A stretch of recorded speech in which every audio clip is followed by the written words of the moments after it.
Hey y'all, Cato's back at you again. I have something today that I've, well, gosh, I've been watching it since way back past Vietnam, anyway, since World War II, our government has overthrown more governments around the world. Our corporations decide, hey, we want to plant bananas in that country, and they got the land we want, but they won't let us in. So you know what? We're gonna go in there and put a regime change on them, and we're gonna go plant our bananas. And then of course the oil companies, you know how they are. They decide this country has oil, and so we're gonna go in there and we're gonna take over their oil.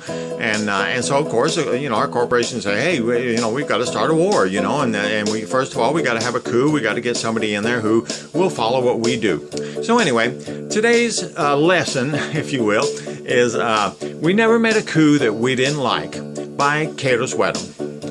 We decided that the Middle East is part of our heartland. The oil that resides there fits nicely into our plan. In order to control it, we decide who is the man. Whoever is in power may have a very short lifespan. The CIA is first in line to infiltrate the state, a popular uprising using mercenaries and their mates. They're crying for democracy is CNN's breaking news. Then our politicians get their talking points and cues. It's same old song and dance started by the few. There's nothing the USA loves more than fomenting a coup. Mubarak served us 40 years unmerciful and cruel. He made an error in judgment to protesters we gave fuel. We incited them with democracy, freedom's calling out your name. But what they got when the dust cleared was more or less the same. Iraq with so much oil, politicians salivating at the thought. Blame them for 9/11, Saddam Hussein was brought to naught. They said we're bringing democracy through the barrel of a gun. We destroyed that poor country, depleted uranium poisoning everyone.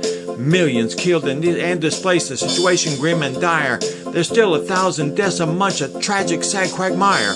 Libya, another step in the Middle East assault. Ambassador and guards were killed. Hell no, it's not my fault.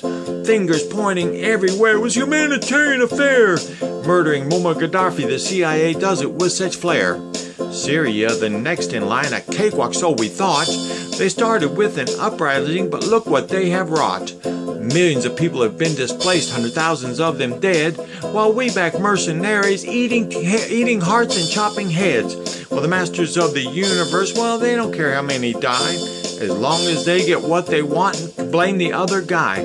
So on it goes. We have made more weapons, cry the mercs, while innocent women and children die because of greedy jerks. International law a joke, the UN an appendage of the elite. Laws are made to protect the rich, the poor are obsolete. The real Syrians are in the streets supporting Mr. Assad. We really couldn't give a shit. We come with shock and awe. The last two on our list today are democratically elected. We decided we didn't like their choice. Hypocrisy detected. These presidents who came to rule through democratic means did not bow down and kiss our ass, so in go the Marines. We send in mercenaries, arming them with clubs and guns, throwing petrol bombs at the police and blaming on the poor Russians. We send our politicians to march in their demonstrations, then wonder why we're hated by most of the League of Nations. We have our State Department incite displeasure with the president. Truth and justice take a back seat on regime change. They're hell bent. So Ukraine and Venezuela are at the start of their attack. They'll feel the pain and suffering as we bust some legs and backs. So all around the world we go. Democracy's our game. It's sad how many million die for these men who are insane.